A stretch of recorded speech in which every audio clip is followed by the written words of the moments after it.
Hello class. Beta, this one is your lecture number 5th for the chapter biological classification. Okay. Before starting this concept, I would like to share something with you. बेटा doubt class में आपकी NCERT discuss की जाती है, ठीक है, आपकी NCERT study की जाती है। तो जो बच्चे डाउट क्लास में प्रेजेंट नहीं हो रहे हैं बेटा प्लीज प्लीज प्लीज अपनी डाउट क्लास जो है आप डाउट क्लास अटेंड करिए, अदरवाइज कहीं ना कहीं आपको बहुत बड़ा लॉस हो सकता है। ठीक है, बहुत पहले मैंने बता दिया था कि जितने भी कॉम्पिटिटिव एग्जाम्स है जनरली एनसीईआरटी वहां पे मैक्सिमम कवर की जाती है। ठीक है, नीट की जहां तक बात है 90% पेपर आपका जो है आपका एनसीईआरटी से आ रहा है। ठीक है, तो जो भी हम यहाँ पे स्टडी कर रहे हैं वही दोबारा से रिवीजन के फॉर्म में हम आपकी एनसीईआरटी में भी करवा रहे हैं। ठीक है, तो बेटा please please please by request बोल रही हूँ कि आप अपनी मैक्सिमम डाउट क्लास अटेंड करिए। ओके, और असाइनमेंट्स की जहां तक बात थी वो मैंने आपसे आपके डाउट क्लास में डिस्कस कर ली थी। ठीक है ना, तो स्टार्ट करते हैं आज का चैप्टर, आज का लेक्चर, दैट इज रिप्रोडक्शन। ठीक है, इससे पहले के लेक्चर्स में हमने क्या पढ़ा है, इसके पहले के लेक्चर्स में हमने पढ़ा कि कितने टाइप के बैक्टीरिया होते हैं on the basis of nutrition. ठीक है, न्यूट्रिशन के बेस पे अगर हम बात करें बेसिकली, जैसे अगर हमने बात की थी हेट्रोट्रॉफिक बैक्टीरिया की, ठीक है, ऑटोट्रॉफिक बैक्टीरिया की, तो हेट्रोट्रॉफिक बैक्टीरिया में फिर हमने नॉन सल्फर बैक्टीरिया दो टाइप के पढ़े थे, पर्पल नॉन सल्फर, ठीक है ना, और non purple sulphur green non sulphur bacteria. तो इस टाइप से हमने कुछ है बैक्टीरिया की टाइप्स करी थी। ठीक है, आज का जो टॉपिक है उसमें हम रिप्रोडक्शन कवर करेंगे, रिप्रोडक्शन इन बैक्टीरिया। बेटा एनसीईआरटी में ये सब नहीं दिया हुआ है, ठीक है ना, ध्यान रखना इस चीज का, एनसीईआरटी में टॉपिक इंक्लूडेड नहीं है, लेकिन जितने भी कॉम्पिटिटिव एग्जाम्स आपके होते हैं वहां पे यहाँ से क्वेश्चन आता है, प्लस आपकी बेसिक क्लियरिटी के लिए ये टॉपिक पढ़ना जरूरी है। ठीक है, कहीं ना कहीं ये सब चीजें कनेक्ट होंगी आपके आगे वाले कोर्स से। जैसे इसमें एक प्रोसेस हम ट्रांसफॉर्मेशन पढ़ेंगे, उसका एक्सपेरिमेंट है, वो आपका 12th क्लास में है। ठीक है ना, तो कुछ चीजें ऐसी हैं जो यहाँ डिस्कस करेंगे, अगर वो क्लियर हो जाती हैं तो आपका बेसिक कॉन्सेप्ट क्लियर अगर होंगे तो आप आगे चीजों को कनेक्ट कर सकेंगे। ठीक है ना, तो जो टॉपिक आज पढ़ा रही हूँ ये एनसीईआरटी में नहीं है बट आपके कॉम्पिटिशन पॉइंट ऑफ व्यू से इंपॉर्टेंट है।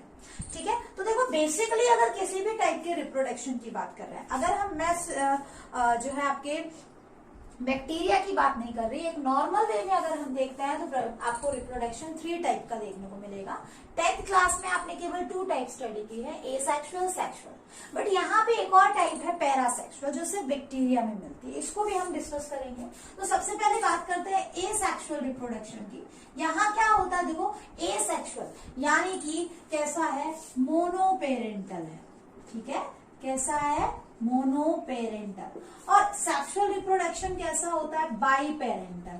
ठीक है, और अगर हम बात करें आपका पैरासेक्सुअल की तो ये भी आपका बाई पेरेंटल होता है। ठीक है, कैसे होता है वो समझाएंगे। देखो मतलब क्या है, यहाँ पे केवल एक ही पेरेंट इन्वॉल्व है, यहाँ पे आपका more than 1 parent is involve and in this case वो more than 1 parent is also involve. Understand. अब देखो इंपॉर्टेंट क्या है यहाँ पे कि एसेक्सुअल क्यों कहा गया, क्योंकि आपने पढ़ा है छोटी क्लास में यहाँ क्या नहीं बनते हैं, no formation of gametes, gametes नहीं बनते। ठीक है, यहाँ गमीट्स नहीं बनते, तो ऑब्वियसली जब गमीट्स नहीं बने तो no fusion of gametes, gametes का भी फ्यूजन नहीं होता। ठीक है, लेकिन अगर हम सेक्सुअल रिप्रोडक्शन की बात करें तो यहाँ हमारे रिप्रोडक्टिव पार्ट्स इन्वॉल्व है because they are producing gametes. Okay, क्या होते हैं गेमीट्स, ये हम बहुत अच्छे से कर चुके हैं, आपकी डाउट क्लास में भी मैंने आपको क्लियर किया है कि गेमीट्स किसे कहते हैं।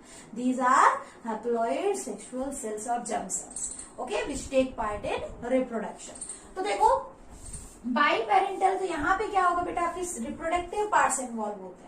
ठीक है, तो ऑब्वियसली यहाँ पे क्या होगा, गेमीट फॉर्मेशन अकर, गेमीट फॉर्मेशन अकर्स। ठीक है, इसके साथ साथ एक चीज और ध्यान में रखनी है, जब गेमीट बन रहे हैं तो यानी कि फर्टिलाइजेशन, ठीक है, फर्टिलाइजेशन अकर्स। आई बात समझ में। ठीक है, अब जो इंपॉर्टेंट है दैट इज पैरासेक्सुअल। ठीक है ना। तो पैरासेक्सुअल में बेटा क्या होता है, यहाँ पे हमने कहा कि बाई पेरेंटल है, बाई पेरेंटल है, इसका मतलब यहाँ पे जेनेटिक मटेरियल की रिकॉम्बिनेशन तो होती है लेकिन गेमीट्स नहीं बनते। पैरा यानी कि बीच का, पैरा वर्ड ही किसको बोल देते हो आप, बीच के वर्ड को बोलते हो, इन बिटवीन को, ठीक है। तो एसेक्सुअल और सेक्सुअल के बीच का एक इस तरीके का रिप्रोडक्शन है जो आप पहली बार पढ़ोगे बैक्टीरिया के अंदर, ठीक है ना। तो देखो यहाँ क्या होता है, बाई पेरेंटल है यानी कि जो है recombination, recombination of genetic material, genetic material occurs, ठीक है। आपका जेनेटिक मटेरियल रिकॉम्बाइन करते हैं लेकिन no formation of gametes, no formation of gametes, gametes नहीं बनेंगे, ये ज्यादा इंपॉर्टेंट, समझ में आया, ठीक है ना। तो अगर हम बात करें बैक्टीरिया की, तो बैक्टीरिया में बेसिकली आपको देखो तीनों टाइप के रिप्रोडक्शन नहीं मिलेंगे, ठीक है। बैक्टीरिया के केस में हमें तीनों टाइप के रिप्रोडक्शन नहीं मिलेंगे, बैक्टीरिया के केस में हमें इनमें से केवल दो ही मिलेंगे। कौन कौन से, एसेक्सुअल एंड पैरासेक्सुअल, आई बात समझ में, एसेक्सुअल एंड पैरासेक्सुअल। तो आई थिंक अब आपको क्लियर हो गया होगा कि पैरासेक्सुअल किसे कहते हैं, जहां पे बाई पेरेंटल तो है, कुछ कैरेक्टर इसका और कुछ कैरेक्टर इसका, यानी कि गेमीट्स नहीं बनेंगे। तो बैक्टीरिया के केस में सेक्सुअल रिप्रोडक्शन आप नहीं देखेंगे, ठीक है। यहाँ हम पैरासेक्सुअल एंड एसेक्सुअल देखेंगे। अब जो एसेक्सुअल रिप्रोडक्शन है, इसमें भी बेटा आप अलग अलग टाइप्स पढ़ोगे बैक्टीरिया के केस में, ठीक है। जैसे कि बाइनरी फिशन, ठीक है, जिसको हम एमिटोसिस के फॉर्म में पढ़ेंगे, बाइनरी फिशन। मैंने जब आपको सेल डिवीजन करवाया था वहां मैंने एमिटोसिस नहीं करवाया, क्यों नहीं करवाया, क्योंकि यहाँ वो डिस्कस करना था इसलिए नहीं करवाया, ठीक है। तीन टाइप के मैंने आपको डिवीजन बताए थे, कौन कौन से, माइटोसिस, मियोसिस और एक एमिटोसिस। तो एमिटोसिस मैंने नहीं करवाया था वहां पे, मैंने कहा था इसको हम फर्दर डिस्कस करेंगे। तो हम इस बाइनरी फिशन के अंदर एमिटोसिस का प्रोसेस भी डिस्कस करेंगे। दूसरा यहाँ पे आप देखोगे स्पोर फॉर्मेशन, ठीक है, स्पोर फॉर्मेशन, ठीक है ना, आई बात समझ में। और थर्ड वन आप यहाँ पे देखोगे आपका स्पोर फॉर्मेशन के साथ साथ थर्ड वन जो आप देखोगे यहाँ पे, दैट इज एंडोस्पोर फॉर्मेशन। क्या होते हैं, कैसे बनते हैं वो सारा, हालांकि स्पोर में ही आ जाता है, बट ये एक्सटर्नल बनते हैं, ये इंटरनल बनते हैं। स्पोर जो बनता है जनरली अनफेवरेबल कंडीशन में होता है, इसको हम डिस्कस करेंगे, ठीक है। इसके अलावा जैसे साइनोबैक्टीरिया की बात की जाए, फ्रेगमेंटेशन भी होता है, ठीक है। आगे पढ़ोगे आप, जैसे वन बाय वन जब हम डिस्कस करेंगे एक एक ऑर्गेनिज्म को, तो वहां पे आप फ्रेगमेंटेशन भी पढ़ोगे, बट वो सब चीजें आप छोटी क्लास में पढ़ चुके हो, तो यहाँ डिस्कस करने की कोई खास जरूरत नहीं है, ठीक है। लेकिन पैरासेक्सुअल में आप कौन सी टाइप पढ़ोगे, you will study 3 different types, ठीक है। पैरासेक्सुअल में आप कौन कौन सी पढ़ोगे, transformation, transformation, second you will read conjugation, conjugation, and third you will read transduction. Clear? क्या क्या पढ़ोगे आप पढ़ोगे यहाँ पे transformation, conjugation and transduction. Clear? ठीक है। तो अब देखो स्टार्ट करते हैं वन बाय वन आपका बाइनरी फिशन से, ठीक है। बाइनरी फिशन वैसे तो आप पढ़ चुके हो, बट फिर भी वन बाय वन स्टार्ट करते हैं। तो बेटा स्टार्ट करते हैं बाइनरी फिशन से। क्या होता है, बाइनरी का मतलब दो और फिशन मतलब टूटना। तो 10th क्लास में आपने पढ़ा होगा splitting of organism into 2 daughter cell, that is known as binary fission. Okay, और कुछ स्टेप्स भी आपने स्टडी किए होंगे, लेकिन वहां पे आपने बेटा ट्रू ऑर्गेनिजम्स के बारे में पढ़ा है, आपने पढ़ा है यूकैरियोटिक ऑर्गेनिज्म में किस तरीके से बाइनरी फिशन होता है। यहाँ थोड़ा सा डिफरेंट प्रोसेस होता है, ठीक है। चीजें वही है, बट बस थोड़ा सा डिफरेंस आ जाता है कुछ कुछ चीजों को लेके, ठीक है। इसी को हम एमिटोटिक टाइप ऑफ डिवीजन बोल सकते हैं, एमिटोटिक का मतलब जहां पे आपका माइटोटिक डिवीजन नहीं हो रहा, जहां पे माइटोटिक स्पिंडल नहीं बन रहा। तो एमिटोटिक टाइप में ऐसा कुछ खास नहीं है, बाइनरी फिशन को ही बोलते हैं, लेकिन यहाँ पे कोई भी स्पिंडल फॉर्मेशन नहीं होती। जैसे वहां पे माइटोटिक स्पिंडल बन के और फिर डिवीजन हो रहा था ना सेल का, यहाँ ऐसा नहीं है। यहाँ सेल डिवाइड करता है दो ऑर्गेनिज्म में बिना किसी माइटोटिक स्पिंडल के, तब उसको क्या कहेंगे, amitotic type of cell division. ठीक है, तो देखो ये है आपका parent cell, this one is parent cell. और पेरेंट सेल में आप क्या देख रहे हो, आप देख रहे हो ये सेल वॉल, ठीक है, और इसके साथ साथ ये हो गई आपकी प्लाज्मा मेम्ब्रेन, ठीक है, और इसके साथ साथ ये जो रीजन है दैट इज डीएनए, ठीक है, न्यूक्लियोइड के फॉर्म में, और इसके साथ साथ आपको कुछ फोल्डिंग्स के फॉर्म में ये जो रेड कलर से अलग से दिख रहा है दैट इज मीसोसोम। ठीक है, तो ये हमने एक जर्नल पेरेंटल सेल बनाया है। अब देखो सबसे पहले क्या होगा, जो डीएनए है वो रेप्लिकेट करेगा, एंड नाउ आई थिंक आपको अच्छे से पता होगा कि रेप्लिकेशन का मतलब क्या होता है, that is copying of DNA. सारा का सारा जेनेटिक मटेरियल अपनी दूसरी कॉपी बनाएगा, ठीक है, तो that is known as replication of DNA. अब देखो जेनेटिक कंटेंट डबल दिखाई दे रहा है, कंसंट्रेशन आपको। अब क्या होगा, धीरे धीरे फ्यूरो की फॉर्मेशन होगी सेल मेम्ब्रेन से, ठीक है ना। तो लेकिन इसके साथ साथ मीसोसोम भी क्या हो जाता है, डबल हो जाता है, यानी कि duplication of mesosome and formation of plasma membrane. धीरे धीरे प्लाज्मा मेम्ब्रेन इन्वेजिनेट करेगी, that is cell furrow formation.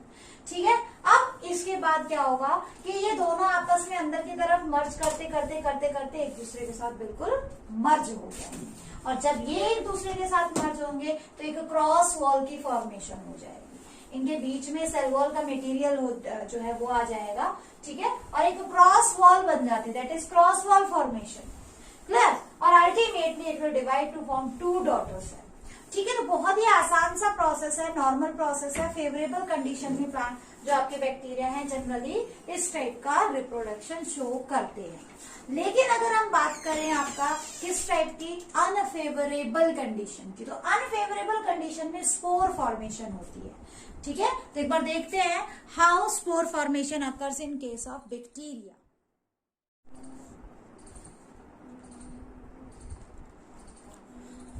देखो बेटा, पैरासेक्सुअल में अभी हमने थोड़ी देर पहले पढ़ा कि पैरासेक्सुअल में क्या होता है, कोई गेमीट फॉर्मेशन नहीं होती, ठीक है, नो गेमीट फॉर्मेशंस, आई बात समझ में। लेकिन यहाँ पे क्या होता है, जेनेटिक रिकॉम्बिनेशन होता है। जेनेटिक रिकॉम्बिनेशन का मतलब दो ऑर्गेनिज्म का जेनेटिक मटेरियल कंबाइन करता है, ठीक है, तो उसको हम जेनेटिक रिकॉम्बिनेशन कहते हैं। यानी कि बाई पेरेंटल है लेकिन गेमीट्स नहीं बने, दोनों टाइप के बीच के टाइप, ठीक है। और इसमें पहला मोड हम पढ़ते हैं ट्रांसफॉर्मेशन। पहला मोड क्या पढ़ोगे आप, ट्रांसफॉर्मेशन। अब ट्रांसफॉर्मेशन में होता क्या है, जैसे मान लो आपके पास दो टाइप के सेल है, ठीक है, एक तो आपका ये वाला सेल हो गया, एक तो आपका ये सेल हो गया, ठीक है, ये हो गया आपका डोनर, ये क्या हो गया, डोनर। डोनर उसे कहेंगे जो जेनेटिक मटेरियल दे रहा है, ठीक है, जो अपना जेनेटिक मटेरियल डोनेट कर रहा है उसको कहेंगे डोनर सेल, ठीक है ना। और ये आपका हो गया रेसिपिएंट सेल, आई बात समझ में। और दोनों किसी एक ही सॉल्यूशन के अंदर हैं, किसी एक ही सॉल्यूशन के अंदर है, ऐसे करके, ठीक है। तो क्या हुआ, मान लो कोई पर्टिकुलर पार्ट ऑफ डीएनए इसने क्या किया, अपना डोनेट किया, कहाँ डाला, ऐसे, मतलब मान लो किसी पर्टिकुलर कैरेक्टर के लिए ये कोई जीन है, ये उसके लिए सी पॉजिटिव था, कोई भी एक जीन है उसके लिए सी पॉजिटिव था, इसने अपना जेनेटिक मटेरियल सॉल्यूशन में डाल दिया, और इस वाले के अंदर इस पर्टिकुलर पार्ट के लिए क्या है, कुछ रिसेप्टर्स है, ये इसका जेनेटिक कंटेंट है, ठीक है। तो अब ये क्या करेगा, रेसिपिएंट क्या करेगा, इस कंटेंट को क्या ले ले, ये मान लो यहाँ पे ये जो जीन है this one is C negative, उस करेक्टर के लिए नेगेटिव है, ठीक है। तो ये पर्टिकुलर जीन क्या है, यहां से ये पिक करेगा और ये इसके अंदर चला जाएगा, और ये सी पॉजिटिव नेगेटिव क्या बन जाएगा आपका, सी पॉजिटिव में कन्वर्ट हो जाता है, ठीक है। देखो आपने 10th क्लास में पढ़ा होगा जीन किसे कहते हैं, part of DNA that is able to express a particular character, है ना, या कोई एंजाइम बना रहा है या कोई प्रोटीन बना रहा है, ऐसा डीएनए का फ्रेगमेंट क्या कहलाएगा, उस कैरेक्टर के लिए जीन कहलाएगा। अब यहाँ पे क्या है, मान लो कोई भी एक कैरेक्टर लिया हमने, कोई भी एक कैरेक्टर, ठीक है, वो कैरेक्टर का जीन इस वाले बैक्टीरिया में है और इस वाले में नहीं है, किसी कारण से इसने अपना वो जीन सॉल्यूशन में डाला और सॉल्यूशन से वो इसने पिक कर लिया, ठीक है। तो इस तरीके से जब क्या हो रहा है, और अब ये धीरे धीरे क्या हो गया, इसकी वजह से, इस नए डीएनए की वजह से ये सी पॉजिटिव हो गया, ठीक है। तो इस टाइप से दो ऑर्गेनिज्म का जेनेटिक मटेरियल कंबाइन तो हुआ, ठीक है, कॉम्बिनेशन तो हुई, लेकिन यहाँ पे दोनों एक दूसरे के कांटेक्ट में नहीं है, कोई गेमीट्स नहीं बने, कुछ नहीं। तो देखो इस टाइप से जब क्या होता है, अब आप यूँ कहोगे क्या मैडम इसमें डिप्लॉइड कंडीशन आती है, डिप्लॉइड कंडीशन नहीं आएगी बेटा, एक स्पेसिफिक पार्ट ऑफ जीन जा रहा है, पूरा का पूरा जेनेटिक मटेरियल नहीं, एक टाइप ऑफ जीन जा रहा है, एक पर्टिकुलर जीन जा रहा है, तो पूरा जेनेटिक मटेरियल नहीं होगा, ठीक है। अब देखो इसको हम समझेंगे, तो यहाँ पे क्या है, 2 सेल्स होते हैं, आपस में कोई कांटेक्ट शो नहीं करते, पहली चीज ट्रांसफॉर्मेशन। दूसरी चीज क्या है कि DNA of one cell present in a solution is picked up by the recipient cell from another cell. अब ये मत कहना कि इसने क्या अपना सारा का सारा डीएनए बाहर डाल दिया, सारा का सारा नहीं जाता, एक पर्टिकुलर सेगमेंट जाता है, पूरा डीएनए नहीं जाएगा। आई बात समझ में? तो जब क्या है, आपका कोई पर्टिकुलर सेल दूसरे सेल को अपना डीएनए का छोटा सा हिस्सा डोनेट कर रहा है, ठीक है, तो उसको क्या कहेंगे हम, ट्रांसफॉर्मेशन कहेंगे। और बेसिकली ये ट्रांसफॉर्मेशन जो होता है, ठीक है ना, इसके अंदर रेसिपिएंट की एबिलिटी कि वो सॉल्यूशन से उस डीएनए को ले सके, इस एबिलिटी को कॉम्पिटेंस कहा जाता है, ठीक है। जैसे देखो मान लो, सपोज करो आपके पास 2 ऑर्गेनिज्म, एक ये बैक्टीरिया एक ये बैक्टीरिया, ये कुछ देना चाह रहा है, ठीक है, तो ये दूसरे तक तभी पहुंचेगा जब इसकी लेने की इच्छा होगी, इसकी लेने की एबिलिटी होगी, इसकी लेने की कैपेसिटी होगी, ठीक है। And that ability is known as competence, उसको क्या बोलेंगे, कॉम्पिटेंस। जैसे देखो मान लो मैं क्या हूं, आपका कोई एक बैक्टीरिया और आप कोई दूसरा बैक्टीरिया, मैंने क्या किया, आपको पढ़ने के लिए कंटेंट दिया, ठीक है, और आपकी एबिलिटी उस कंटेंट को लेने की, that is known as competence, उसको क्या बोलते हैं, कॉम्पिटेंस, ठीक है। तो वर्ड को ग्रिप करो बेटा, क्योंकि आगे भी बहुत सारी जगह पे ये वर्ड यूज होगा, ठीक है। जनरली ई कोलाई बैक्टीरिया इस टाइप की कॉम्पिटेंस शो नहीं करते, ऐसा नहीं है कि वो जो है किसी सॉल्यूशन में और डीएनए है तो उन्होंने अपने आप ले लिया, नहीं, उनको कॉम्पिटेंट बनाना पड़ता है, और कॉम्पिटेंट बनाने के लिए हम क्या करते हैं, एक मेथड यूज करते हैं, ठीक है ना, जो है आपका कैल्शियम क्लोराइड का यूज करके, और एक मेथड कैल्शियम क्लोराइड का मेथड यूज करते हैं कॉम्पिटेंस के लिए, वो आप आगे 10th-12th क्लास में बायोटेक के अंदर पढ़ोगे, ठीक है, तो उसको हम बाद में देखेंगे। तो ट्रांसफॉर्मेशन देखो, आप बस ये याद रखो कि कॉम्पिटेंस क्या कहते हैं, ability of organism to pick DNA, foreign DNA from the solution is known as competence, उसको क्या बोलते हो आप, कॉम्पिटेंस बोलते हो, क्लियर, ठीक है। तो यहाँ पे जनरली डोनर बैक्टीरिया ने अपना डीएनए रिलीज किया सॉल्यूशन में, and that is picked by recipient, ठीक है, due to its competence ability. अब इस चीज को प्रूव करने के लिए कि क्या ट्रांसफॉर्मेशन सच में होती है, इस चीज को प्रूव करने के लिए एक ग्रिफ्थ एक्सपेरिमेंट है।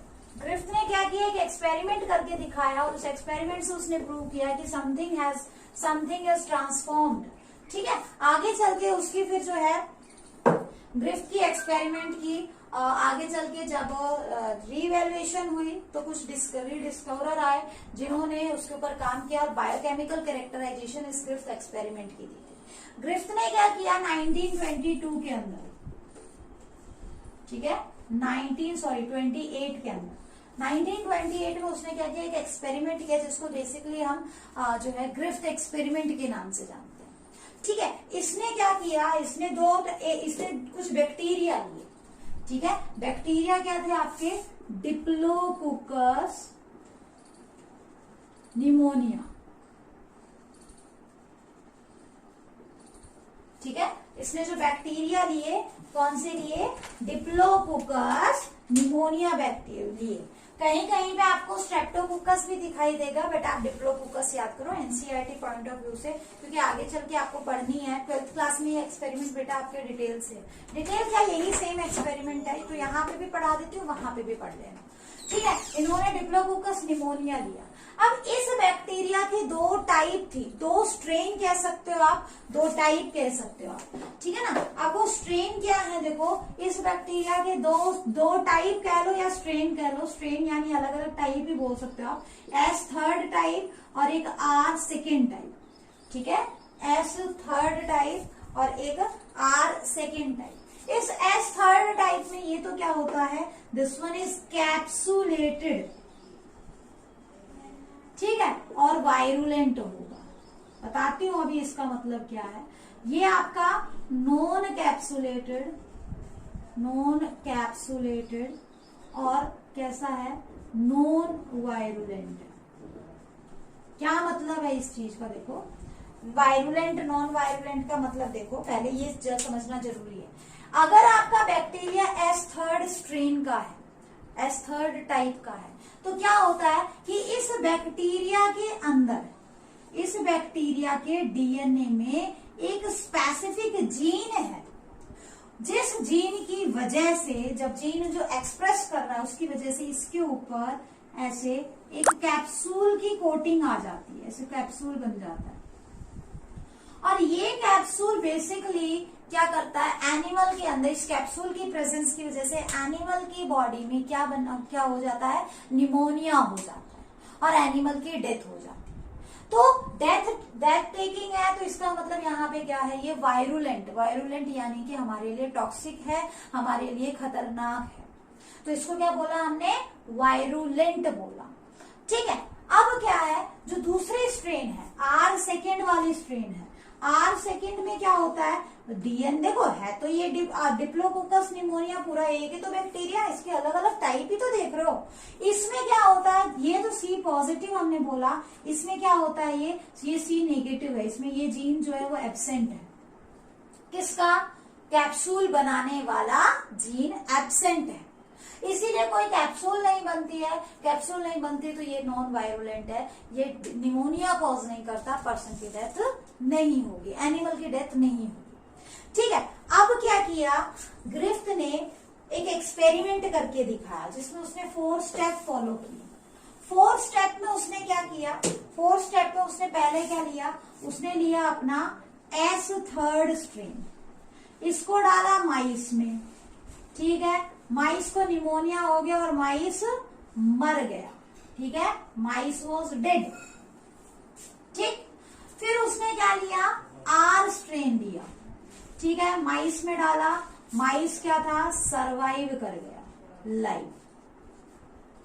फिर क्या किया, फिर उसने देखा कि इस एस स्ट्रेन को heat killed S strain, heat killed S third वाले बैक्टीरिया लिया, उसने माइस को डाला और माइस क्या हुआ, सरवाइव कर गया, माइस क्या हुआ, सरवाइव कर गया। क्यों, जब आपने हीट किलिंग की, ठीक है, तो ये उस हीट को क्या, ये वाला जीन उस हीट को क्या नहीं कर पाया, इस टाइप के बैक्टीरिया उस हीट को सहन नहीं कर पाए, ठीक है, टॉलरेट नहीं कर पाए और अल्टीमेटली उनकी डेथ हो गई। लेकिन अब देखो, मुझे सोच के बता, उसने लिए एस थर्ड बैक्टीरिया, ये लिए हीट किल्ड लिए, और लिया आर सेकेंड बैक्टीरिया, ठीक है, और इसको डाल दिया माइस में। सोच के बताओ कि माइस सरवाइव करेगा या माइस मर जाएगा, बताओ, माइस सरवाइव करेगा या माइस मर जाएगा। शाबाश। देखो अब क्या है, हिसाब से देखा जाए तो अगर ये हीट किल्ड है तो इसका मतलब हीट किल्ड के केस में क्या हो रहा था, माइस सरवाइव कर रहा था, तो इसकी वजह से तो सरवाइव करना चाहिए। और नॉर्मल आर वाला भी कोई इफेक्ट नहीं डाल रहा तो माइस को सरवाइव करना चाहिए। लेकिन he was surprised to notice that the माइस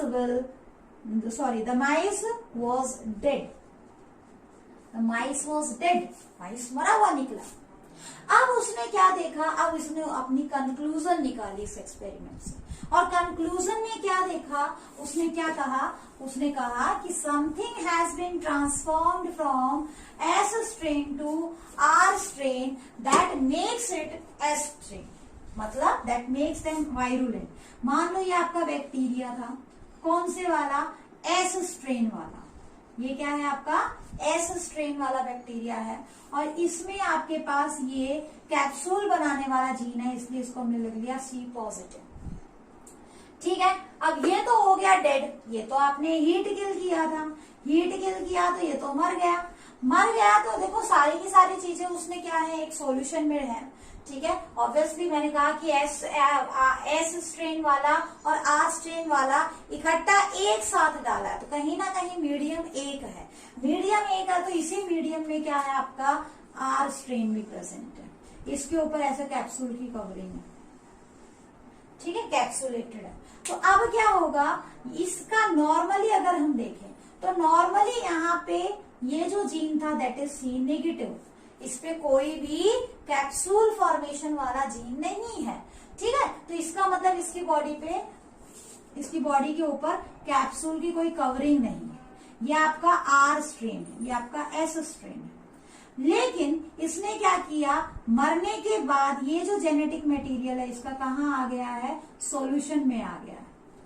ठीक है, इसको किसने पिक किया, इसको पिक किया इसने, और ये भी क्या बन गया अब आपका सी पॉजिटिव बन गया। जैसे ही ये जीन इसके एक्चुअल जीन में इनकॉर्पोरेट हुआ तो इसने एक्सप्रेस करना स्टार्ट किया और इसने एक वॉल फॉर्मेशन कर ली, और आर स्ट्रेन किसमें ट्रांसफॉर्म हो गया, एस स्ट्रेन में ट्रांसफॉर्म हो गया। ठीक है, तो उसने कहा something has been transformed from S type, virulent S type to non virulent R type which makes them virulent. हालांकि ये नहीं बताया कि ये डीएनए होता है या आरएनए होता है या प्रोटीन होता है।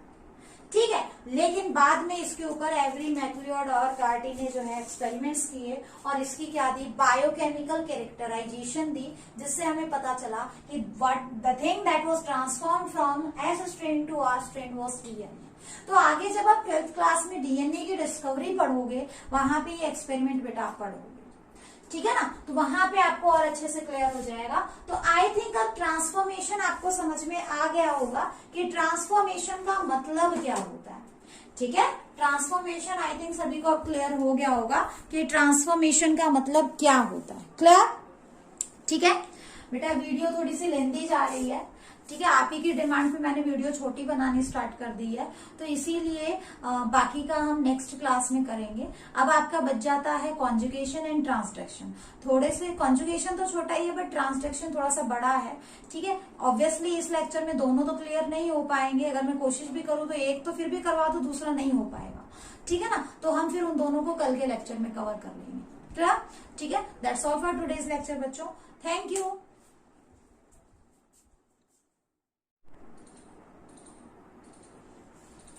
So this one is B, spores formation.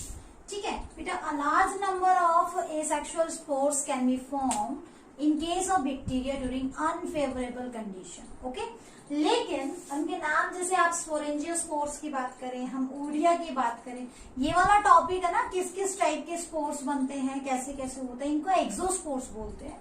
ठीक है, इनके बारे में हम आगे एक टॉपिक आएगा, वहां पे हर स्पोर के बारे में डिटेल से स्टडी करेंगे। ठीक है ना, तो वहां पे आपको टाइप ऑफ स्पोर्स का पता चल जाएगा, एसेक्सुअल स्पोर्स का पता चल जाएगा। ठीक है ना, फिलहाल के लिए आप जस्ट नेम लर्न कर लो। स्पोर्स जो है अनफेवरेबल कंडीशन में बनते हैं और ये बॉडी से बाहर जो है स्पोर्स की फॉर्म में प्रेजेंट होंगे। बट कई बार क्या होता है कि बैक्टीरिया अपने आप को कंप्लीटली एक स्पोर की फॉर्म में कन्वर्ट कर रहा है। कैसे? मान लो ये आपका बैक्टीरिया है, ठीक है, this one is your bacteria, कुछ इस तरीके से ये आपका बैक्टीरिया है, ये इसकी प्लाज्मा मेम्ब्रेन, ठीक है, और ये इसकी सेल वॉल और जेनेटिक मटेरियल हो गया, इसका मीजोसोम हो गया यहाँ पे, ऐसे करके। तो कई बार क्या होता है कि ये सारा का सारा पूरा का पूरा बैक्टीरिया सेल क्या बन जाता है आपका, एक स्पोर। जैसे ही अनफेवरेबल कंडीशन आएगी तो अनफेवरेबल कंडीशन इसको मार देगी, इसको खत्म कर देगी। ठीक है ना। तो अब ये फर्दर नया तरीके से सरवाइव करने के लिए, नेक्स्ट एनवायरमेंट में सरवाइव करने के लिए पहले अपने आप को जिंदा तो रखे, है ना। तो ये क्या करता है, अब इसका सारा का सारा content, whole cytoplasm, genetic content, everything, वो सारा का सारा इतना कंडेंस हो जाता है कि ये बहुत ही छोटे से स्ट्रक्चर में कन्वर्ट हो जाता है, कुछ इस तरीके से। और इसके चारों तरफ अपने आप क्या है, कुछ वॉल फॉर्मेशन हो जाती है, 4 लेयर्ड वॉल बनती है। इस टाइप से जो स्पोर बन रहा है, ठीक है ना, इसको क्या बोलते हैं आप, एंडोस्पोर बोलेंगे। इस टाइप से जो स्पोर बन रहा है that is known as endospore. और जो कब बनता है आपका, ड्यूरिंग अनफेवरेबल कंडीशन। जैसे ही फेवरेबल कंडीशन आएगी तो ये जो बैक्टीरिया आपका क्या हो गया था, जिसकी मेटाबॉलिक एक्टिविटी बिल्कुल ड्रॉप कर गई थी, एक तरीके से डोरमेंसी स्टेज में ये चला गया, ठीक है, मरा नहीं है लेकिन कुछ टाइम के लिए इनएक्टिव हो जाता है, ठीक है, डायट नहीं है बट कुछ टाइम के लिए बिकम एक्टिव, इनएक्टिव, ठीक है, to tolerate that particular condition. और इस कंडीशन को टॉलरेट करने के लिए स्पेसिफिक 4 लेयर्स होती है। 4 लेयर कौन कौन सी, सबसे आउटर मोस्ट आपको एक्सोपोरियम मिलेगी, नेक्स्ट आपको स्पोर कोट मिलेगी, देन कॉर्टेक्स, और कॉर्टेक्स के बाद आपको कोर वॉल। ये जो कॉर्टेक्स रीजन होता है ना, ये बहुत ही स्पेशल टाइप की मेम्ब्रेन है। इसमें पेप्टिडोग्लाइकन तो मिलता ही मिलता है, इसके साथ साथ आपका कैल्शियम डाइपाइकोलाइनिक एसिड, ठीक है, ये भी मिलता है। ये एक एंटीकोगुलेंट का काम करता है, ठीक है, and make the endosperm resistant to heat. Basically cortex layer क्या करता है, हीट से रेजिस्टेंस प्रोवाइड करता है, एंटीकोगुलेंट का काम करता है। मतलब जब बहुत ज्यादा हाइपर टेम्परेचर में है आपका बैक्टीरिया का स्पोर, उस केस में क्या है, इसकी सभी चीजें क्या होंगी, मान लो बहुत ज्यादा हाई टेम्परेचर होगा तो सारे के सारे जो इंटरेक्शन है वो क्या होने लगेंगे, टूटने लगेंगे और सारी चीजें सेपरेट होने लग जाती हैं केमिकल्स के अंदर। ये भी तो केमिकल से बनी हुई चीजें, हम खुद केमिकल से बने हुए हैं, ठीक है। जैसे बहुत ज्यादा हाई टेम्परेचर होगा, ऑब्वियसली हमारी जो प्लाज्मा मेम्ब्रेन है उसका फ्लूइडिक बिहेवियर बढ़ जाएगा, ठीक है, और कहीं ना कहीं सेल लाइसिस हो जाती है, सेल मर जाते हैं।